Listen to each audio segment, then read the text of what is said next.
Okay, we'd like to turn to the book of Exodus, chapter 16, and also Psalm 78.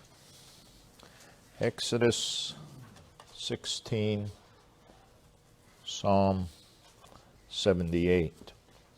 We'll read verses 1 through 4 of Exodus 16, and then verses 10 through 17.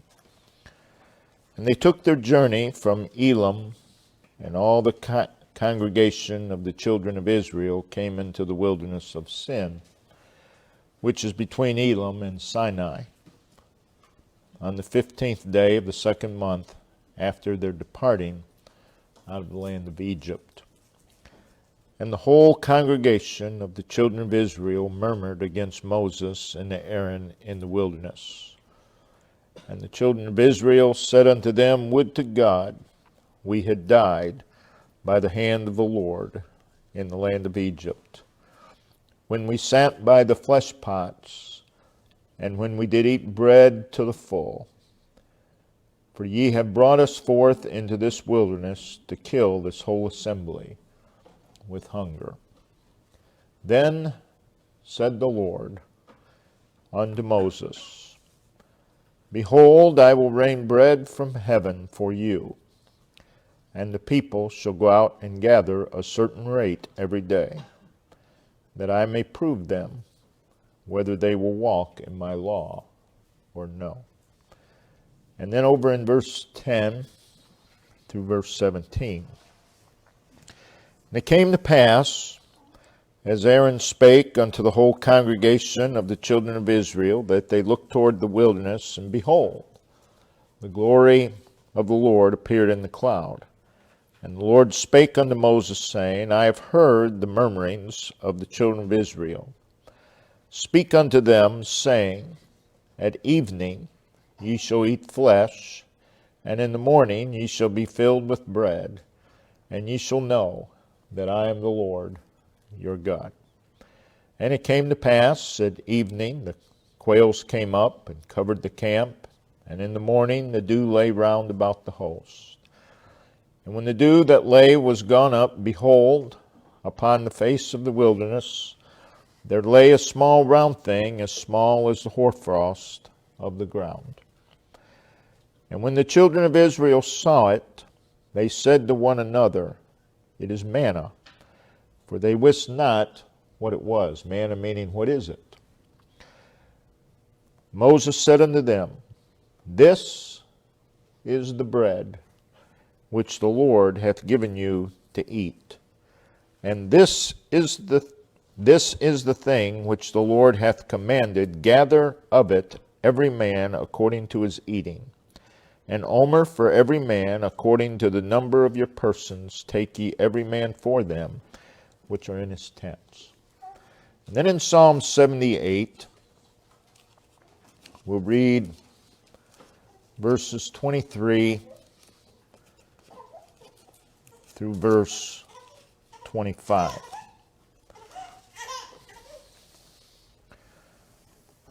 Verse 23, Though he had commanded the clouds from above and opened the doors of heaven, and had rained down manna upon them to eat, and had given them of the corn of heaven. Man did eat angels' food. He sent them meat to the full. What we read in Exodus 16, of course, is the biblical account of God raining down manna from heaven for his redeemed and undeserving people.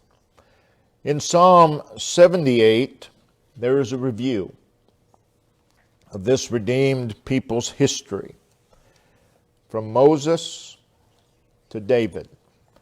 In verses 12 through 39 of Psalm 78, the psalmist recounts the marvelous things that God did for Israel's ancestors at the Exodus and in the desert.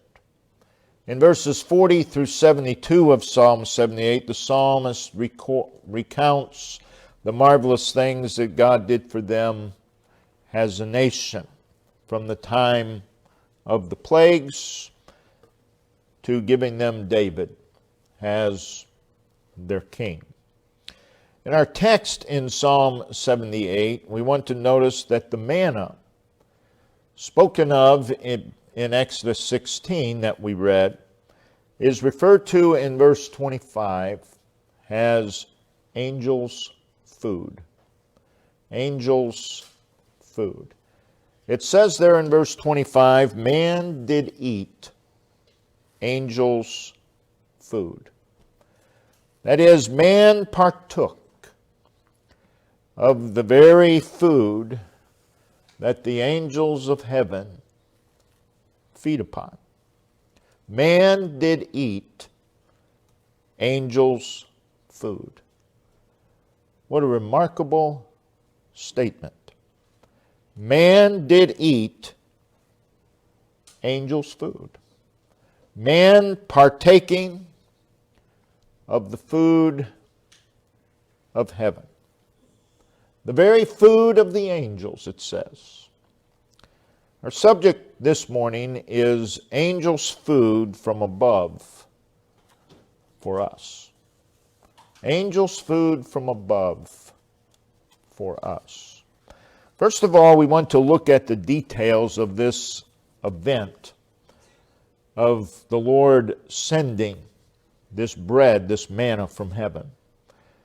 So consider some of the details.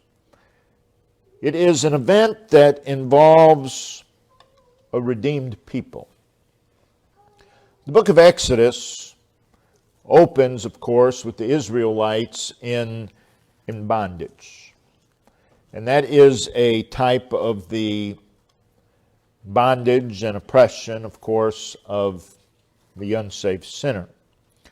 Prior to our text in Exodus 16, God had raised up a deliverer in Moses. And then, of course, Moses becomes a type of Christ. Going back to Exodus chapter 12, there is the blood of the Passover lamb slain for his people, a type of the atonement. And in Exodus 14, Moses miraculously brings Israel to the banks of the Red Sea. Pharaoh's armies are in pursuit. And by the almighty power of God, Moses stretches forth his rod. God rolls back the waters, and Israel crosses over on dry ground. And when the last Israelite had crossed over, which is a type of salvation, Moses again stretches forth his rod, and God lets go of the waters. And Pharaoh and his armies are all drowned. A picture of the victory of salvation. Now, you and I, of course, that have been saved, have experienced something greater than the type.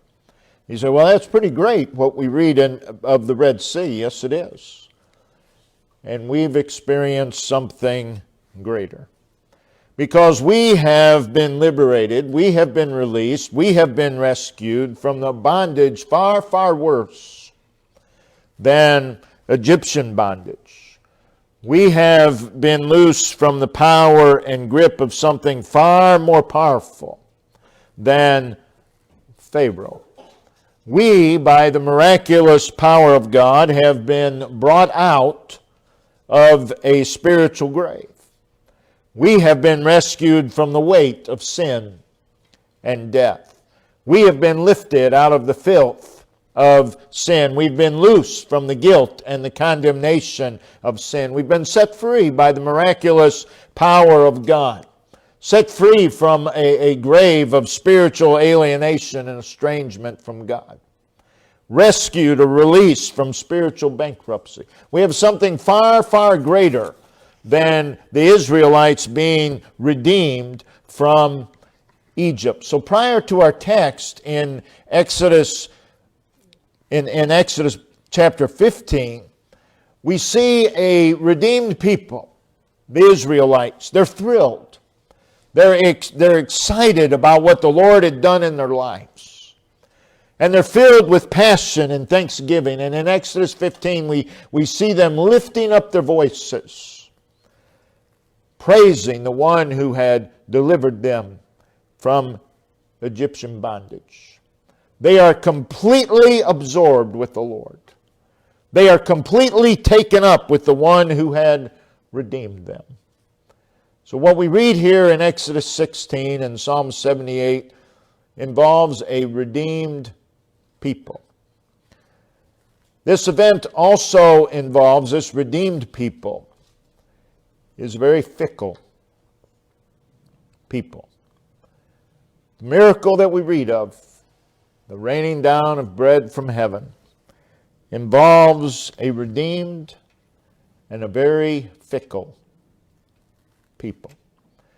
In Exodus 15 and verse 22, this redeemed people are brought into the wilderness of Shur.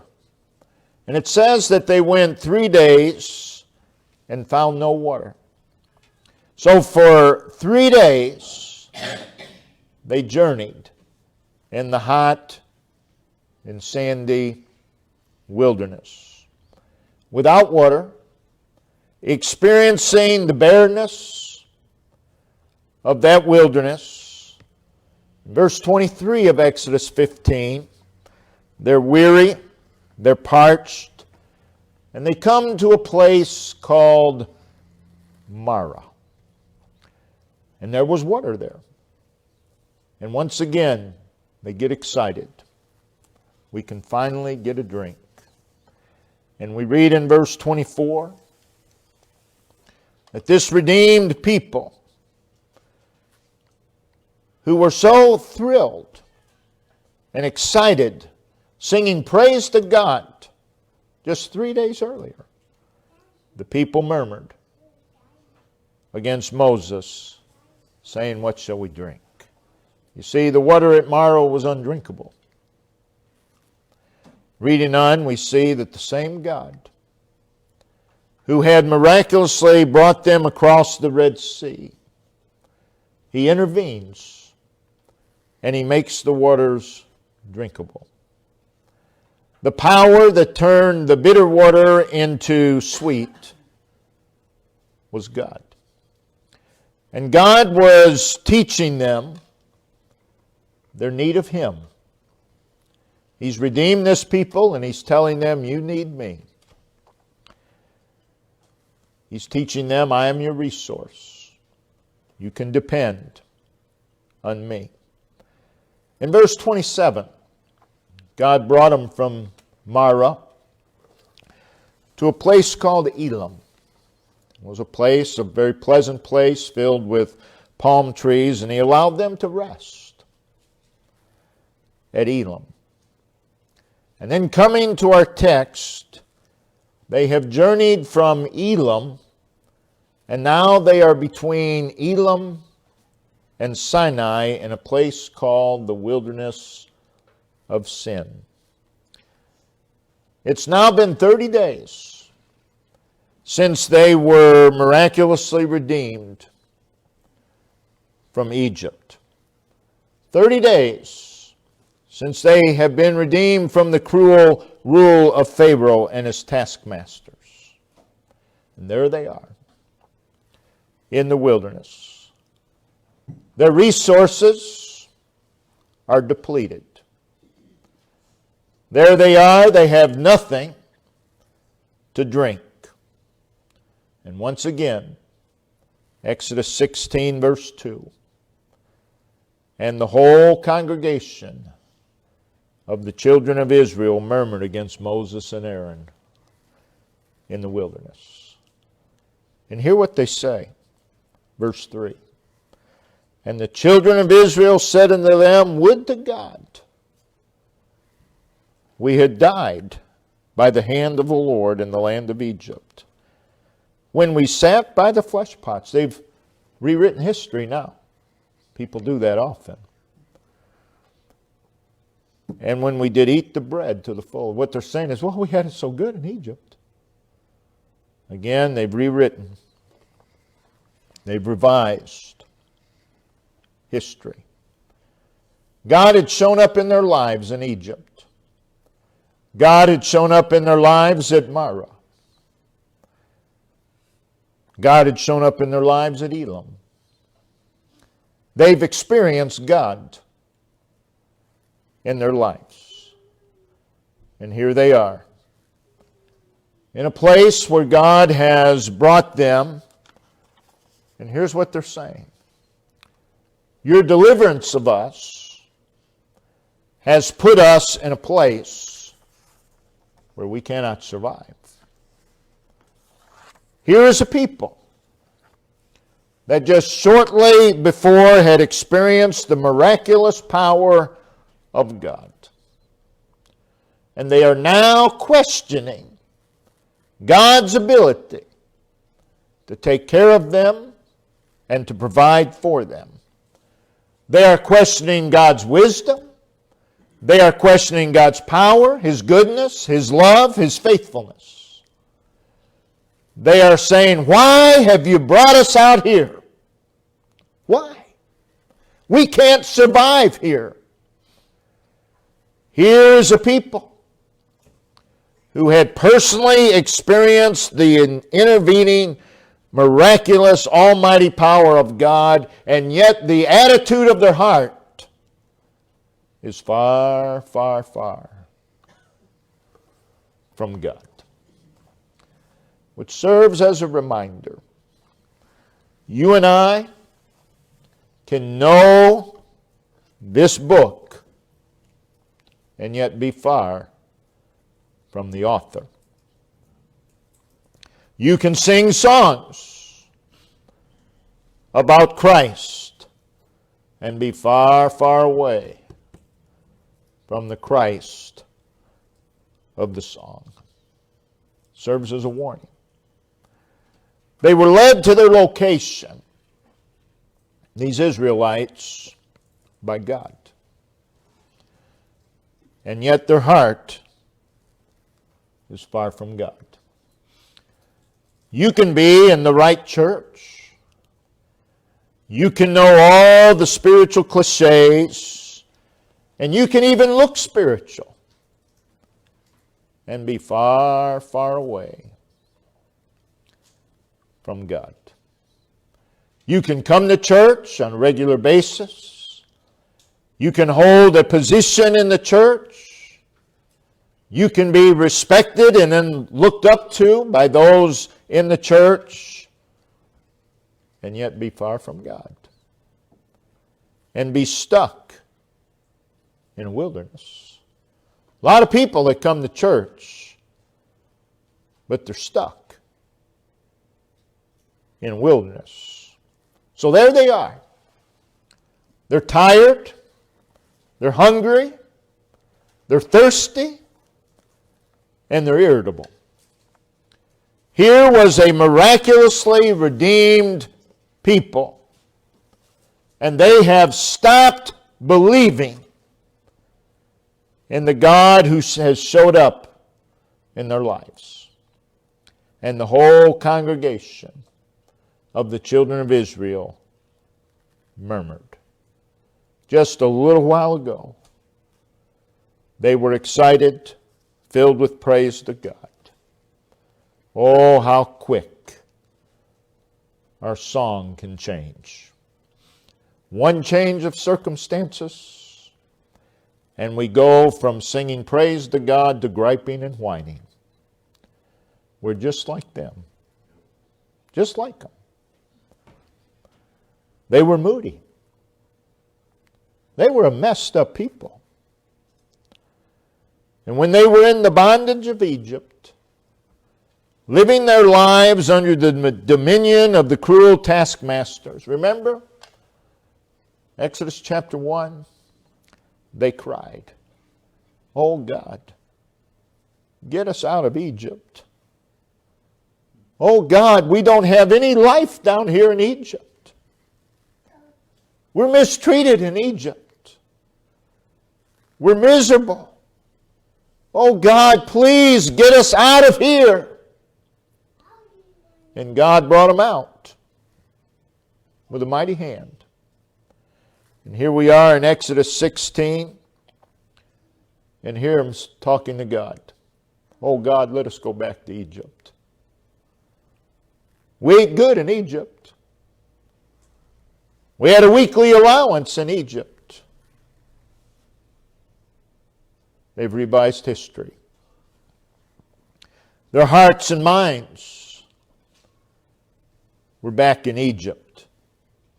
They're missing Egypt. They're missing Egypt. I believe there's a lot of saved people like that are missing their old life. That's why if they give a testimony, they dwell on what they were. They dwell on that. They almost glamorize it. That's what the Israelites did. They're missing it. They're missing it. You hear someone talk like that, you might want to interrupt them and say, do you miss that life? Sure are talking about it an awful lot. You and I need to know this. We have it better on our worst day as a child of God than you did on your best day back in Egypt. So look at them. They're fickle. They're very unthankful. Looking at them, it's like looking in the mirror. They're redeemed and yet fickle people. Notice what God does. So there they are. They're redeemed. So fickle. They're murmuring. They're complaining. They've turned against God. Here's a people who cannot sustain spirituality. A people with no spiritual passion and drive. So they issue their complaint in verse 3, and then verse 4, there's a word that just pops off the page. Then. Then. In the context of verse 3, God, why have you done this to us? We want to go back. Then said the Lord. You might have expected God to say, I will rain down fire and brimstone upon you. I've had it. I'm finished. I'm done. But hear what God says. He's speaking to Moses. He says, I will rain bread from heaven to you.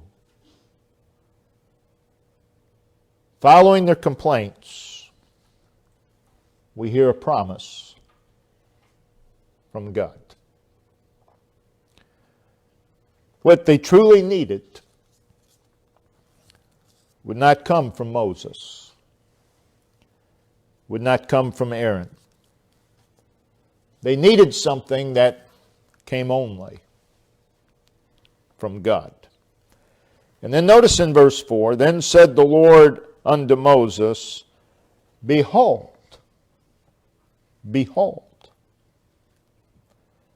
I will rain bread from heaven for you. Behold. Introducing something extraordinary and wondrous. Behold. I will. There you are, murmuring, complaining, griping. I will rain bread from heaven for you. And notice it is an everyday promise. Verse 4, and the people shall go out and gather a certain rate every day. You're griping, you're murmuring, you've turned against me, but I have a promise for you. every day. Every day. Now notice some words here. It is, I will for you. God saying, I will for you. God saying to an unthankful, fickle people, I will for you. It's even better than that. It's I will for you every day. Every day. And this would be a test to them. Verse 4, I will rain bread from heaven for you every day that. Here's the reason. I may prove. I may test them. And what's the test? Whether they will walk in my law or no. So what they did with this manna, this bread from heaven, is connected to their walk. Here we are, a redeemed people, a fickle people. And God says, I will for you every day. I will send to you from heaven every day.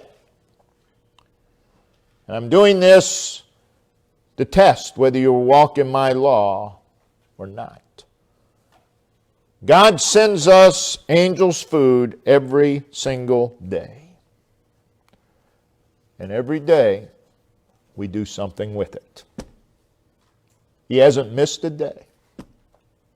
He has not missed one single day in your life, sending you bread from heaven. And every single day, we have done something with what God has sent us. In verse 10, we see that it is a work connected with the glory of the Lord. In verse 12, it was a work in spite of the people. It was a work of abundance and satisfaction. He says, you shall be filled. What I am going to send you will fill you. And it was a work that would cause them to have a greater knowledge of God. Verse 12, ye shall know that I am the Lord your God. In verses 13 and 14, it was a work that was done right where they were. Notice verse 14. It says, upon the face of the wilderness. I'm going to send you bread from heaven. It's going to fall on the face of the wilderness. It's going to come down right where you are. No long journey has to be taken to receive this bread from heaven. It fell all around their camp. They opened the tent door that morning, and there it was. Everywhere. A life-sustaining gift. We see in verse 13 and 14 that this bread from heaven came encased with the dew from heaven. So there was a freshness about it. The dew kept it fresh. Bread from heaven every day, fresh. Doesn't send that which is stale. A fresh supply every day. Read in verse 14 that the bread was a small round thing, as small as the hoarfrost on the ground. As small as just a drop of frost. Appeared to be insignificant. It was small. But there was plenty. How many times God sends us exactly what we need and it appears to be insignificant. So we ignore it. In verse 15, this bread from heaven was beyond natural. It was beyond that which was common. It was incomprehensible to man. They wist not what it was. It was different from anything else that they'd ever seen. So they called it manna. What is it? They opened their tent doors that first morning. What is it? Well, I don't know. I've never seen anything like it. What is it? And notice, Moses said unto them, This is the bread which the Lord hath given you to eat.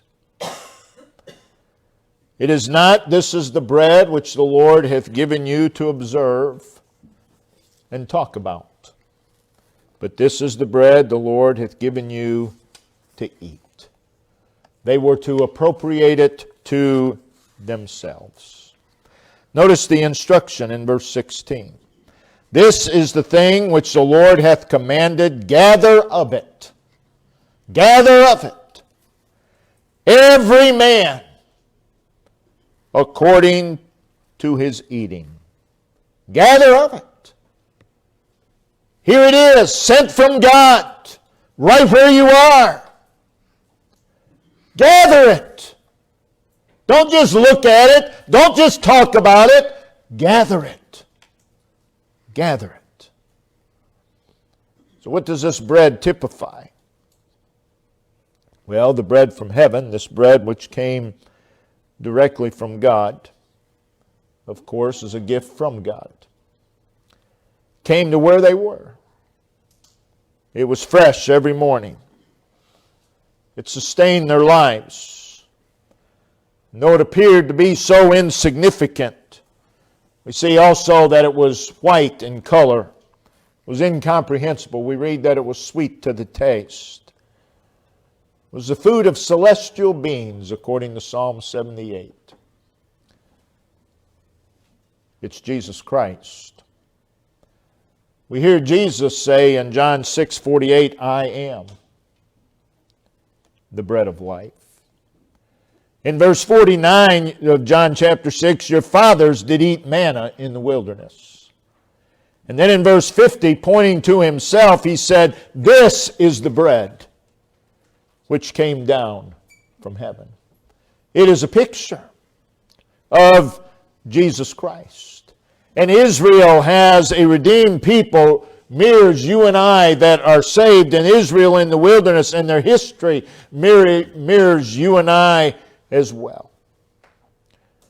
So let's make application to ourselves. You and I that are saved, here we are in the wilderness of this world. This world is a wilderness. It's a desert. And we are a fickle people. We are an undeserving people.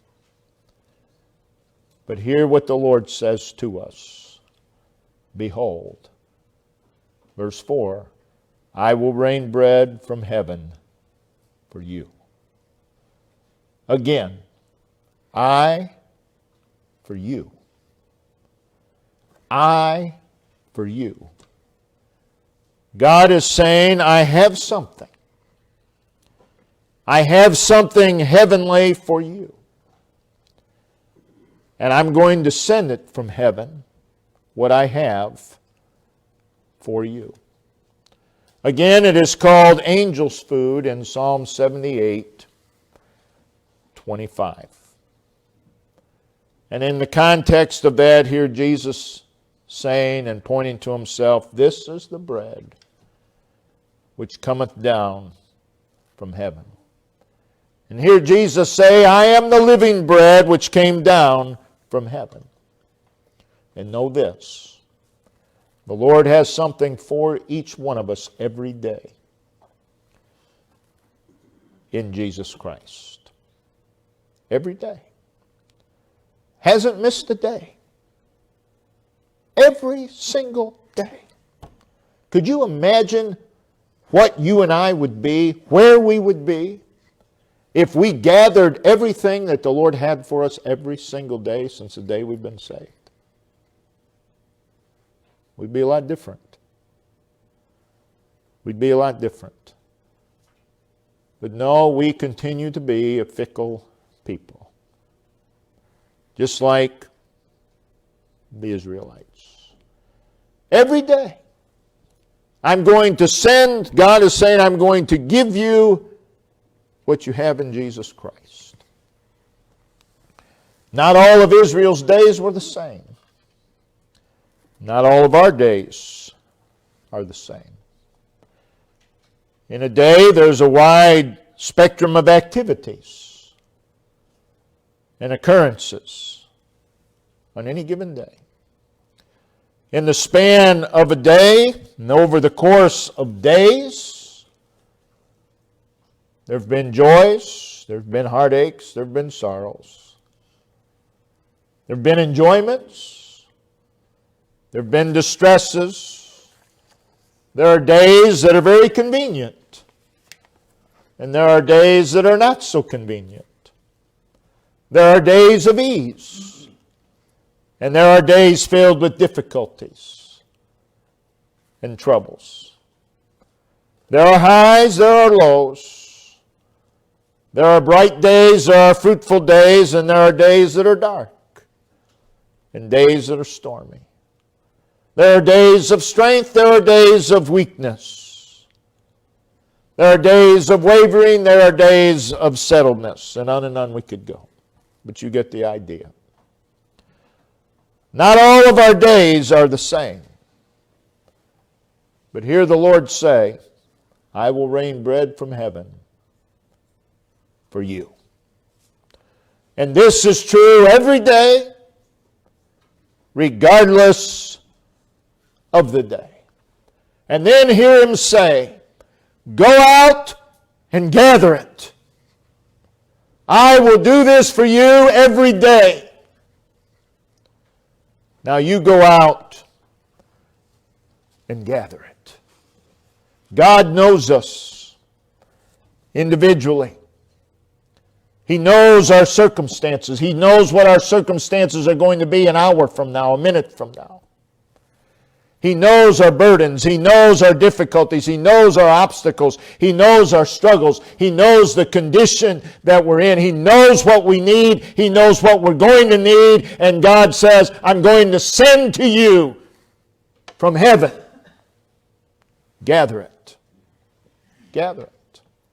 I will rain bread from heaven for you. Every day, I'm going to send angels food for you. What He has for us will cause us to see the glory of God and cause us to know that He is God.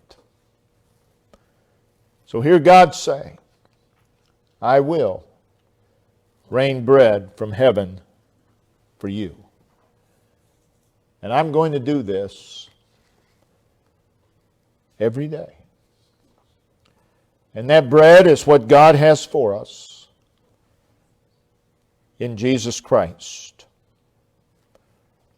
He says, I'm going to send you that which will give you light, that which will give you strength, that which will give you rest and healing and peace and fulfillment and victory. Gather it. So you and I, every day, we need to get up. Verse 14, behold, upon the face of the wilderness. Behold, upon the face of the wilderness, bread from heaven for you. We have this crippling and debilitating tendency to only behold the wilderness. We need to behold what God has put for us in the wilderness. Don't be oblivious to what God has put there for you every day. Look for it. How many days do you look for the angel's food? For the bread from heaven? Shouldn't we look for it? God said He'd do it every day. Look for it. It's there. It's there. Whatever the circumstance is, in that circumstance, God has something for you. Look for it. Don't get trapped in the circumstance. Look for what God has for you in the circumstance. I promise you that upon the face of your wilderness there is bread from heaven for you. It's there. It's there. And we have to do something with it. What are we going to do? You think about it. When that Israelite walked out of his tent, there's a manna all over. He had to do one of two things. He could either stoop down and gather of it, or he just walked on it, trampled on it. We do the same. We either gather what the Lord has for us, or we trample upon it. And I'm afraid we've trampled on many a thing that God has for us. You want to have a better tomorrow? Gather what God has for you today. I guarantee you, your tomorrow will be better. They had to do something with it. And so it is with you and I. Gather it. Gather it. Don't be oblivious to what God has placed right in front of you. Don't be unmindful. Don't be ignorant. Don't be blind to the bread from heaven for you upon the face of your wilderness. So we need to ask ourselves, am I gathering or am I trampling? Most of us, if we're honest, we can say, I've gathered.